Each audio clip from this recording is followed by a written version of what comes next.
Welcome to the Ramayana, Stories of Dharma and Devotion. I'm Sandeep, your storyteller, guiding you through the eternal journey of Valmiki's Ramayana. Our narrative draws deeply from Valmiki's original text and is enriched with stories from other Indian traditions, offering you a complete and immersive experience of this eternal tale. Share this podcast with your loved ones and let the timeless lessons of the Ramayana inspire your journey. In our previous episode, Raavan, the unconquered king of Lanka, met his first taste of defeat. The arrows of Ram had shattered his chariot, and his pride along with it. For the first time, the Lord of Lanka turned back from battle, his armor heavy with humiliation and his heart heavier still. That night, as the torches burned low, the golden city stood silent, and its people whispering in fear, its king lost in thought. In today's episode, we will see one by one, the curses he had once laughed away began to echo in his mind: Nandi's warning, Vedavati's vow, Nalakuber's curse, and the prophecy of Anaranya. Each voice reminded him that fate was circling closer. And yet, Raavan was not a man to yield. He had faced gods and conquered worlds. He would not bow to destiny. As the night deepened, he looked down upon his sleeping city, his beloved Lanka, trembling under the weight of war. And at that moment, the king's heart turned from anger to duty. He ordered his guards to protect the people above all else, even above him. Then, his voice thundered through the hall, "Wake Kumbhakarn." The order spread like fire through the palace corridors. For deep beneath the golden streets, in the caverns of Lanka, lay the sleeping titan, the one who could shake the earth with a yawn and crush mountains with his tread. Kumbhakarn, the mightiest of all Rakshasas, cursed by slumber, bound by destiny. Join me now, as the drums of Lanka thunder once more, and the giant of legend, the mountain-born Kumbhakarn, rises from his sleep to walk into fate itself. The golden city of Lanka glimmered under the moonlight, yet its master returned defeated. Raavan, lord of the three worlds, the terror of gods and demons alike, had been humbled by human. As he returned to the palace, his heart burned, not with pain, but with the memory of words once spoken to him, words of curse that now rang true. He did not know what defeat was. He did not what it meant to bow down to anyone except for Lord Shiv. But tonight, something inside him cracked. And in that crack, old voices began to whisper. He stepped into his chamber, threw aside his armor, and stared at the reflection in a great bronze mirror. The mighty conqueror now looked like a man haunted. He closed his eyes, and one by one, the voices of his past came back. The first voice he heard was that of Nandi, Lord Shiv's sacred bull and eternal guardian of Mount Kailash. It was during one of his great conquests that Raavan had decided to visit the holy mountain to pay his respects to the Lord he worshipped, and, in secret, to display his unmatched strength. When he reached the gates of Kailash, he found Nandi standing guard, calm, radiant, and unmoving. But pride had already clouded Raavan's wisdom. Seeing the bull-like figure at the entrance, he laughed loudly and mocked, "Is this the mighty protector of Lord Shiv? A beast guarding the gates of the destroyer? Surely the Lord of the universe deserves better than an animal at his door." Nandi's eyes blazed, though his voice remained steady. He said, "Raavan, you have strength, you have wisdom, but your arrogance blinds you. The one you mock as a beast is born of Lord Shiv's grace. You may conquer the worlds, but until you conquer your pride, you remain a slave to it." Raavan, proud and unyielding, sneered at the warning. "Keep your wisdom to yourself, gatekeeper. I bow only to Lord Shiv himself." Nandi's gaze deepened.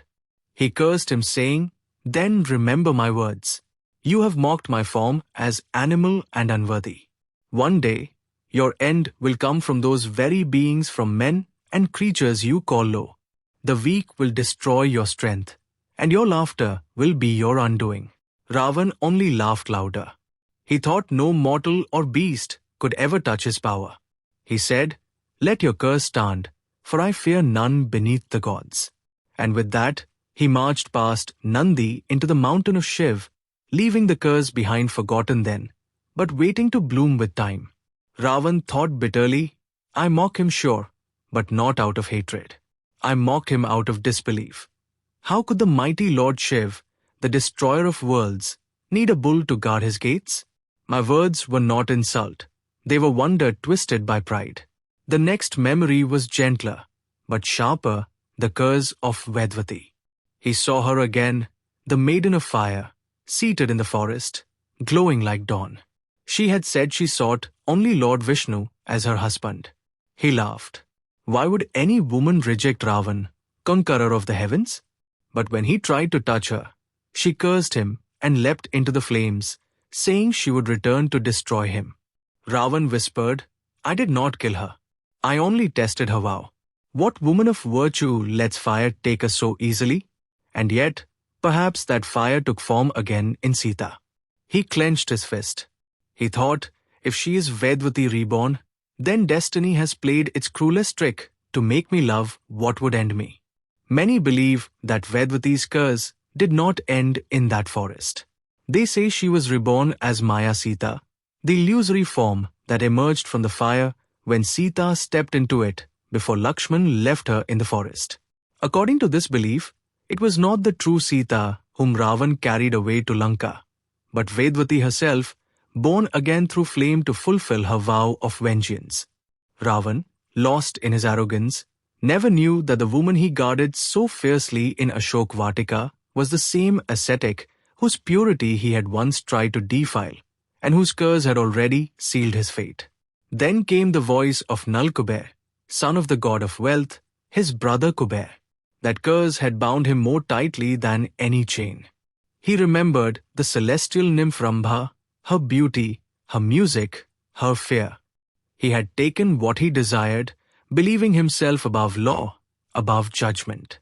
But Nalakuber had cursed him that if he ever forced himself upon a woman again, his head would shatter into 1,000 pieces. Raavan shut his eyes. He said softly, Yes, I deserve that one. Perhaps I mistook power for privilege. Yet that curse also saved me. It kept me from dishonoring Sita. I could cage her, but never touched her. Even my sin had its limit. A deeper memory rose now, the curse of Anaranya, the ancient king of Ayodhya. Raavan saw himself once more on a dusty battlefield. He had defeated the old king easily. The man had fallen, broken and bleeding, yet his eyes were calm. He had said, From my lineage, one day your destroyer will come. Raavan had laughed then, for he feared no man, no god. But now he understood. That old king's descendant was Ram. He whispered, So, the promise was kept. The curse travelled through generations, waiting for this day. Perhaps fate itself needed time to prepare my equal.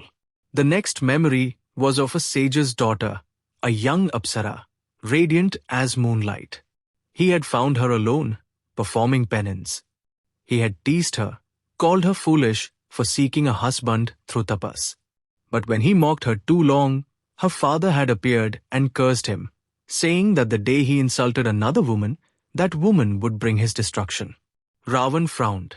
Did I insult Sita? No. I offered her the throne, the wealth of 3 worlds. I promised her honor. She refused. How can kindness be insult? Yet deep inside, he knew. His words, his threats, his ego had been as cruel as any blow. Then came the memory of the sages of Nandanvan. He had once flown into their sacred grove, drunk on victory, mocking their stillness. He had uprooted trees, laughed at their prayers, and told them that penance was for the weak. Their leader had raised his hand and cursed him, saying that his pride would blind him and his strength would destroy him. Raavan sighed heavily. Blind? Yes, perhaps I am. But if power is blindness, then weakness is death. Should a king bow to silence when the world trembles before him? No, I ruled as I was meant to rule. The strong command, the weak obey. Finally came the softest and oldest voice of all, the voice of the earth herself. He remembered how, during his world conquest, He had dragged countless kings in chains and kept them imprisoned in Lanka. The earth had groaned under the weight of his arrogance and prayed to the gods for relief. She said, "When your pride becomes unbearable, Vishnu will take birth to end it." Raavan's face hardened. So even the earth conspired with the gods. Even she called upon Vishnu to destroy me. But what was my crime? I restored balance. I crushed false rulers and built a golden age of power. The gods hated me not for my sins, but for my success. He fell silent. The chamber around him shimmered with the glow of the lamps, flickering like fading stars. Every curse he had received had led him here. Every act of defiance, every word of pride, had carved the road to his own ruin. He looked up, his eyes red with sleepless rage and a strange calm. He whispered, "Was I wrong? I honored my gods. I protected my people. I ruled with strength. If the world cannot bear a king who refuses to bow, then let the world destroy me." He rose slowly and looked out toward the horizon. Raavan clenched his fists and said, "I will not beg for mercy. If Ram is Vishnu, then let the God of preservation preserve his own truth, and I shall defend mine. Let destiny decide whose dharma stands taller." The night in Lanka was heavy and silent. The golden palace that once echoed with music now felt like a tomb. Raavan sat alone, his mind torn between memory and fury. The lamps flickered weakly around him, as if afraid to burn too bright in his presence. He had just relived every curse that life had thrown at him. Now he sat in silence, staring at the faint reflection of the moon in his wine cup. The air was thick with a strange calm, the kind that comes before a storm that ends everything. Then came the sound of soft footsteps, steady yet sorrowful. Mandodari entered, her face pale with grief and fear. She had not slept for days. Her once bright eyes were now dimmed with tears. She walked up to him slowly and stood before him, her voice trembling. She whispered, "My lord, the people are afraid. They have never seen you return thus. You fought a mortal man, and yet you carry the weight of defeat. Tell me what you saw in him." Raavan looked at her long and hard before speaking. He said, "A mortal, yes, but not ordinary. His arrows burned with light no weapon of man could hold. His calm was not the calm of courage, but of divinity. When he raised his bow, even the gods must have watched." Mandodari's eyes filled with tears. "Then, O king, listen to your heart. You know what this means. Do not fight what is beyond this world. Seek peace before the next dawn takes us to ruin." Raavan's voice was steady but fierce. He replied, "Peace? When did I know only war? When my name itself makes gods tremble? No, Mandodari. What I faced today was not defeat, it was a test. He is no ordinary foe, but neither am I an ordinary king. If Ram is divine, then so am I, for I too was born of tapas and fire. The world shall not remember me as one who surrendered." Mandodari bowed her head. "Pride has never saved anyone, my lord. Even the mountains bow before the wind." Raavan smiled faintly. "And yet, Mandodari, the mountain stands long after the wind passes." He turned away from her, gazing out at night. The ocean shone faintly under the moonlight. He could see the Vanar camps burning torches along the coast, each one challenging his throne. For a long time neither spoke. Then Mandodari said softly, "I saw the wound upon your shoulder. Even your body has begun to feel what your mind denies. You have many brothers, many sons. Why not send them instead?" Raavan shook his head. "Because they have courage, but not command. They have power, but not purpose. I alone understand what this war means. This is not for gold or glory. This is for the balance of worlds. If Ram wins, the order of gods will rise again, and demons, mortals, and wanderers will lose their freedom forever. I will not allow that. I fight not for pride, I fight for existence." Mandodari looked at him, and for a moment she saw not a tyrant, but a believer, one who truly thought he was defending the order of creation. Her heart broke. She whispered, "Then at least, my lord, Promise me you will rest before dawn. Raavan nodded faintly. Rest? Yes. For one night only. Tomorrow I will rise anew. Let the world see that Raavan cannot be crushed by a single defeat. She bowed, leaving him alone in the hall. The wind blew through the curtains, carrying the scent of sea and blood. Raavan closed his eyes. The sound of waves seemed to whisper his fate, one he still refused to hear. Far away, in the Ashok Vatika, the night was not silent either. Sita sat awake, her eyes red from sleepless prayer. She had spent the night whispering Ram's name, each breath a thread of faith holding her spirit together. Suddenly, she heard a familiar voice at the gate. It was Trijta, the gentle demoness who had long stood by her side. Her face was pale, her body trembling. Sita rose quickly. What is it, Trijta? What news? Trijta replied, Devi Sita, the city is restless tonight. The king returned from battle, not triumphant, but silent. He walked past his courtiers without a word. Even the guards looked afraid. Sita looked up. Did he see Ram? Trijta nodded. Yes, they say the two met in battle, and Ram's arrow struck the king's chariot.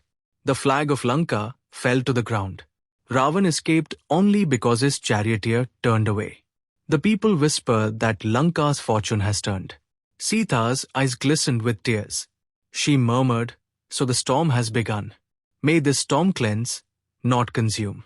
Trijta added softly, Queen Mandodri visited him tonight. I heard the servants say she wept. She begged him to make peace, but he refused. King Raavan spoke of destiny and the balance of worlds as if he believed he fought for more than himself. Sita closed her eyes. He is not entirely wrong. Every soul in this war fights for what it believes to be right. But dharma does not hide behind power. It shines in surrender when surrender is truth.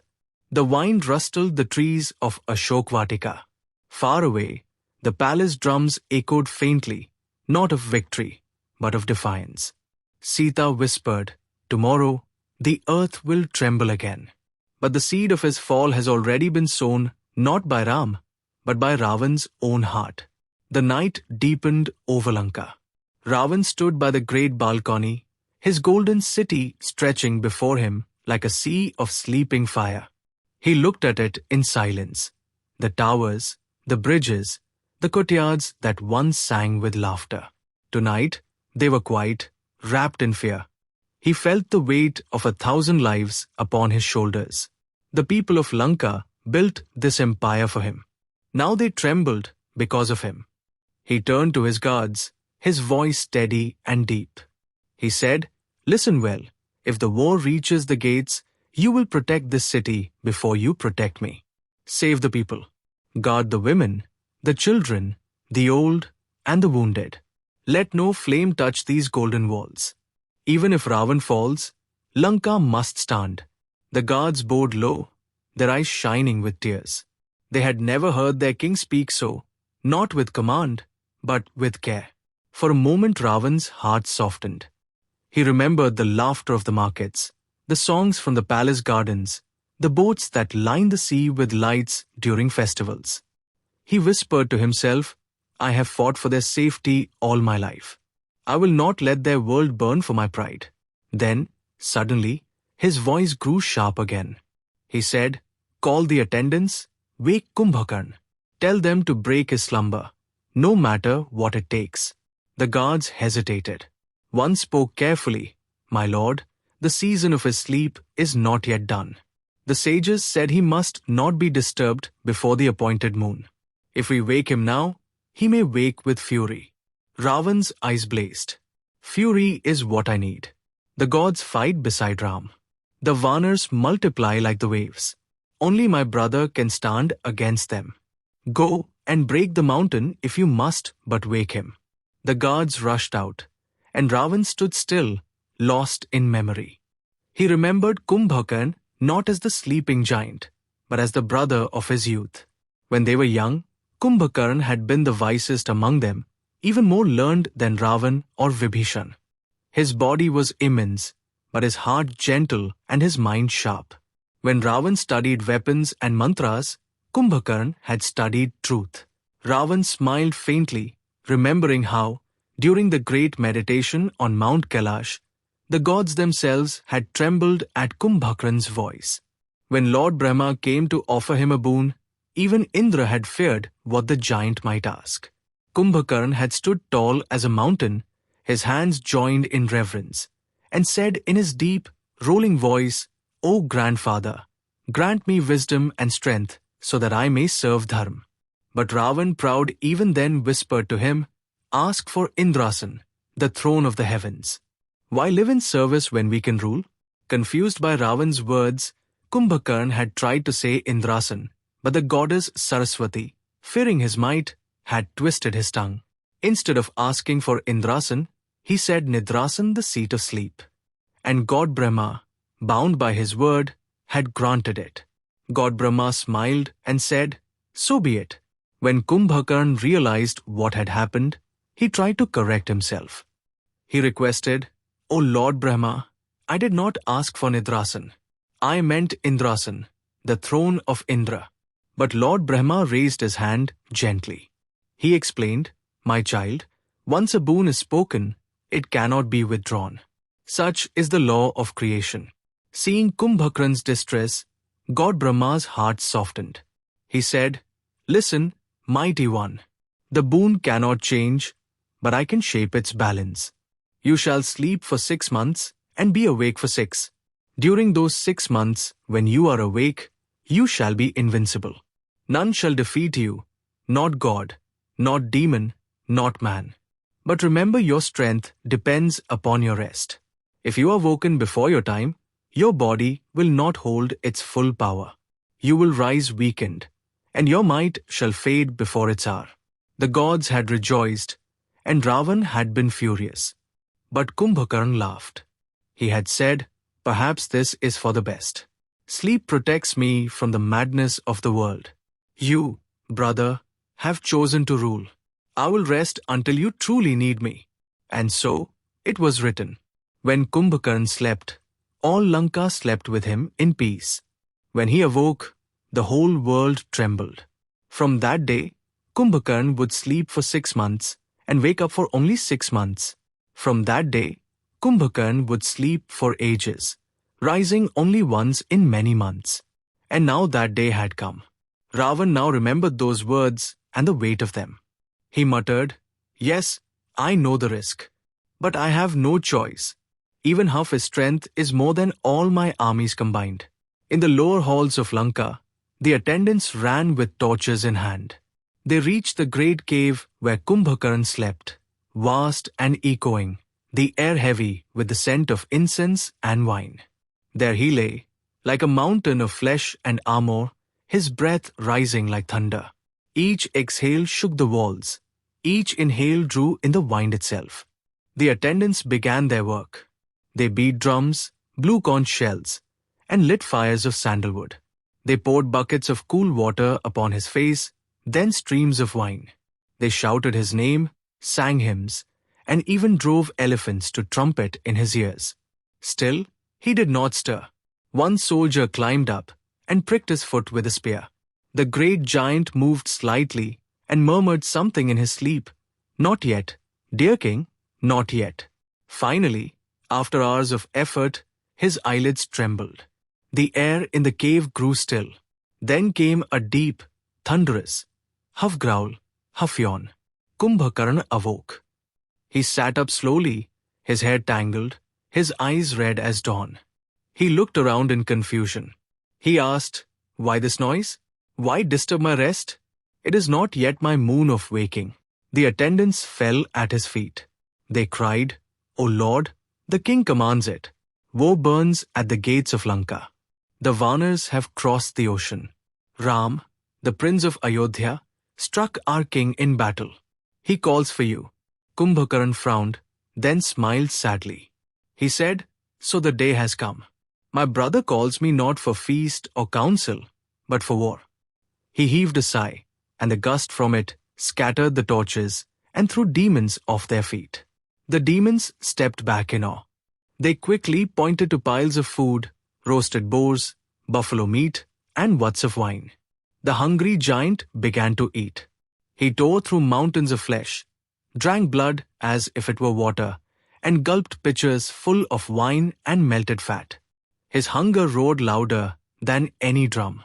Only when his appetite was satisfied did his mind clear. He rubbed his eyes, still heavy with sleep, and looked around at the trembling demons. His voice rumbled like a mountain breaking apart. He asked, "Why have you woken me before my time? Has danger come to Lanka? Is my brother safe? Surely you will not disturb me for a small reason. What peril has forced you to wake one such as I?" Yupaksha, a minister of Raavan, stepped forward, bowing deeply, his voice shaking. He said, "O mighty prince, there is great danger indeed, but not from gods or demons. A man has brought ruin to Lanka. His name is Ram. His anger burns over the abduction of his wife Sita. Monkeys as large as mountains have crossed the ocean under his command. They besiege our city and slay our warriors." He continued, "A single monkey once burned half of Lanka, killing the young prince Akshay Kumar and his retinue. And now, Ram himself has met the king in battle. He struck down King Raavan's chariot and spared his life. Never had our Lord suffered defeat, not from gods, not from demons, not from Danavs until now." Kumbhakarn's eyes flared. He rolled them like blazing suns and growled, "A mortal? A man dares humiliate my brother. Then hear my vow. I will crush this army of monkeys. I will destroy Lakshman and Ram together. I shall feed the demons with the flesh of these beasts and drink the blood of those brothers myself." The demons roared in joy, their fear turning into wild pride. But Mahoda, the chief among warriors, folded his hands and said softly, "O mighty Kumbhakarn, your power is beyond measure. Yet hear your brother first. He desires to speak with you before battle, to tell you all that has happened. After that, strike as you wish." Kumbhakarn's fierce gaze softened slightly. He said, "So be it, I shall go to him." He began his march toward Raavan's palace. Each step made the ground tremble. The palace lamps flickered as his shadow passed. His towering frame, crowned with gold, shone like the sun itself. As he walked through the royal streets, the very walls seemed to bow in reverence. And as his heavy footsteps echoed through the streets of Lanka, the night air whispered a single truth, that dawn would bring not peace, but destruction. In the palace above, Raavan heard the distant roar, the unmistakable voice of Kumbhakarn awake. But in the silence that followed, the wind carried another voice through his heart, the faint echo of God Brahma's warning, "Disturb his rest before its time, and his power shall not last." Raavan brushed the thought aside.